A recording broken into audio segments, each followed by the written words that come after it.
जैसा कि मैंने आजकल काफ़ी एडवर्टाइज़ या किसी हकीम के पास जो मरीज़ आते हैं उनसे पूछता हूँ, तो ज़्यादातर लोग जो हकीम हैं एक ही चीज़ पे पेशा बनाए बैठे हैं कि गुप्त रोग। इसके अलावा और कुछ उन्हें आता नहीं।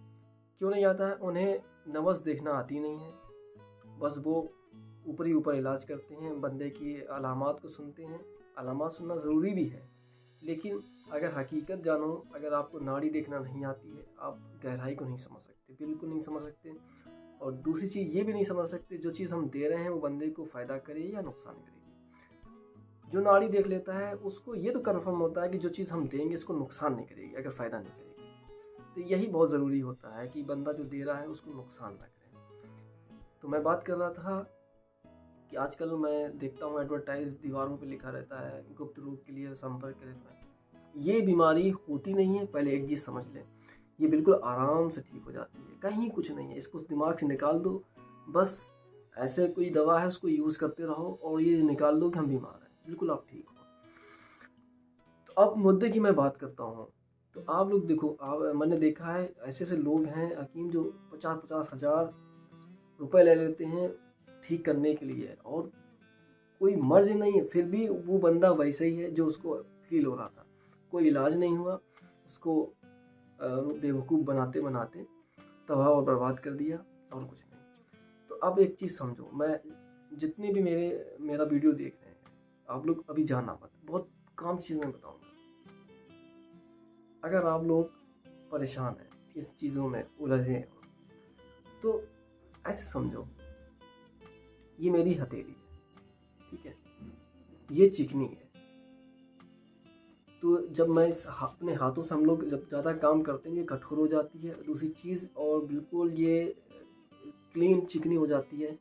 इसके अंदर ऑब्जर्व करने की कैपेसिटी कम होती है। कहने का मतलब, अगर हमने पानी डाला तो ये समझ लो, ये जिधर इस वाले हिस्से से पानी बहुत देर में जाएगा नीचे, और इस पट्टी में अगर आप पानी डालोगे तो पानी बहुत जल्दी अंदर जाएगा, ऑब्जर्व कर लेगा। इसी तरह बंजर खेत, अगर चिकना खेत है तो अगर आप पानी डालोगे तो पानी बह जाएगा यूँ। और जब खेत की हम थोड़ी हल्की सी जुताई कर देते हैं तो होता क्या है कि हम अगर पानी डालते तो वहीं ठहरता है, फिर अंदर थोड़ा थोड़ा जाता है। तो जब पानी अंदर जाएगा तभी तो खेत को ताकत मिलेगी। इसी तरह हमारा पेनिस होता है, जब हम किसी चीज़ से ज़्यादा उस पर अप्लाई करते या हम बीमार हुए, खुश्की हमारे अंदर बढ़ी तो वो सिकुड़ गई, टाइट हो गया। जब टाइट हो गया तो यहाँ पे दवा ऑब्जर्व करने की कैपेसिटी ख़त्म हो गई। अगर आप कोई भी तेल डालेंगे तो वो ऑब्जर्व भी नहीं करेगा, केवल ऐसे बहेगा, थोड़ा बहुत लगेगा लगेगा नहीं, बाकी सब गिर जाएगा। बस आप सोचेंगे नहीं हमने यूज़ करा तो बहुत हमें फ़ायदा हो जाएगा, कहीं कुछ नहीं होने वाला। तो सबसे पहले ऐसी चीज़ ढूंढना चाहिए जो कि अगर हम उस पर डालें तो तुरंत ऑब्जर्व भी करें, यानी दोनों अंदर ले लें। तो फिर हम समझ लो कि हमारे अंदर ये कोई भी हम फिर दवा लगाएंगे तो काम करेगी। तो मैं सबसे पहले बताता हूँ आप लोगों के लिए, ये है हमदर्द का। वैसे हम हमदर्द का एडवर्टाइज नहीं कर रहे हैं, फिर भी ये काम का है। तो ये लिखा है दवाए मालिश, दवा मालिश, ठीक है? दवाए दवाए मालिश नाम से आता है हमदर्द का।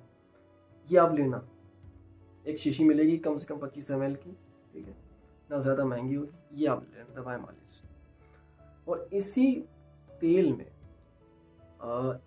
इसके, यानी ये 25 ml है तो 25 का आप 50 ml क्या कहते हैं तिल का तेल मिलाएंगे। तिल का तेल देखो, तिली जो कहोगे तो वो सफ़ेद होगी, और तिल बोलोगे तो ब्लैक होगी। तो ब्लैक तिल का तेल आपको लेना है और इसमें मिला लेना है। यानी ये 25 ml है, उसको दूना लेना है 50 ml का। आपको मिक्स कर लेना और खूब इस ऐसे से हिला लेना। यानी ये आपका तेल एक बड़ी शीशी में भर लेना, ये आपका तेल तैयार हो चुका है। तो जब ये तेल तैयार हो गया तो अब करना क्या है, अब आपको इसको अप्लाई करना है। ये पूरा तेल अप्लाई करते रहना। ये कम से कम आपका तेल जब अप्लाई करोगे, अगर आप 2 टाइम लगाओगे सुबह शाम, तो ये आपका 1 महीना चलेगा, ठीक है? अगर 1 टाइम लगाओगे तो ये आपका 2 मंथ चलेगा। तो आपको 2 टाइम लगाना है। तो मालिश क्या करना है, ये तुम्हारा कैफ है, हेड है, तो हेड को छोड़ के बाकी ऊपर, और ये अगल और बगल, ना कि पीछे। ठीक है, आपको इधर अगल बगल लगाना है। अगर पीछे भी लगाना चाहो तो लगा सकते हो, कोई मसला नहीं है। आप लगाना चाहो तो ऐसे लगा सकते हो, ऊपर की तरफ, और ऊपर से आगे की तरफ, और नीचे से ऊपर से नीचे की तरफ। तो ऐसे ऐसे आपको लगाना है मालिश। ये कम से कम आपको 1 महीना करना है। अभी कुछ नहीं होगा। अब होगा क्या, समझो, थोड़ा तसल्ली रखो। अब आप घर पे इलाज कर रहे हैं तो थोड़ा सब्र रखना, ये अपने आप ठीक होगा। अब होगा क्या कि आपकी जो खाल है वो बिल्कुल नरम हो जाएगी, वो खनखुदरी हो जाएगी। कहने का मतलब उसके अंदर ऑब्जर्व करने की कैपेसिटी बढ़ जाएगी। जब ये ऑब्जर्व करने की कैपेसिटी बढ़ जाएगी तो फिर हमारा दूसरा रूल यानी दूसरी दवा हम अब इस्तेमाल करेंगे। जब ये पूरा हम ख़त्म कर देंगे उसके बाद हम दूसरी दवा लेंगे। तो दूसरी दवा हम क्या लेंगे, ये देखो आप, दवाएं टकोर, दवाएं टकोर आती हमदर्द नाम की, ठीक है, दवाएं टकोर। तो ये आपको ले लेना है।